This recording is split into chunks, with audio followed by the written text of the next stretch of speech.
পাঁচ ওয়াক্ত ফরজ নামাজের পর নবী সাল্লাল্লাহু আলাইহি ওয়াসাল্লাম যে আমলগুলো করতেন এর মধ্যে এক নম্বর আমল হলো আল্লাহুম্মা আনতাস সালাম ওয়া মিনকাস সালাম তাবারাকতা ইয়া যাল জালালি ওয়াল ইকরাম পাঠ করা।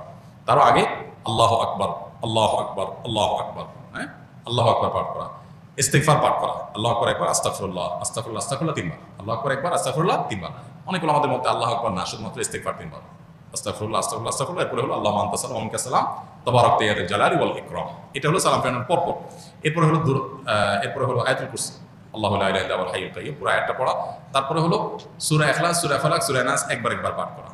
এর পাশাপাশি আরেকটা আমল আছে, লা ইলাহা ইল্লাল্লাহু ওয়াহদাহু লা শারীকা লাহু লাহুল মুলকু ওয়া লাহুল হামদু ওয়া হুয়া আলা কুল্লি শাইইন কাদির, একবার পাঠ করা। আরেকটা আমল হলো আল্লাহুম্মা আইন্নি আলা যিকরিকা ওয়া শুকরিকা ওয়া হুসনি ইবাদাতিক, একবার পাঠ করা। আরেকটা আমল হলো লা ইলাহা ইল্লাল্লাহু ওয়াহদাহু লা ইলাহা ইল্লাল্লাহু ওয়া লা না'বুদু ইল্লা ইয়্যাহু লাহুন নি'মাতু ওয়া লাহুল ফাদলু ওয়া লাহুস সানাউল হাসান।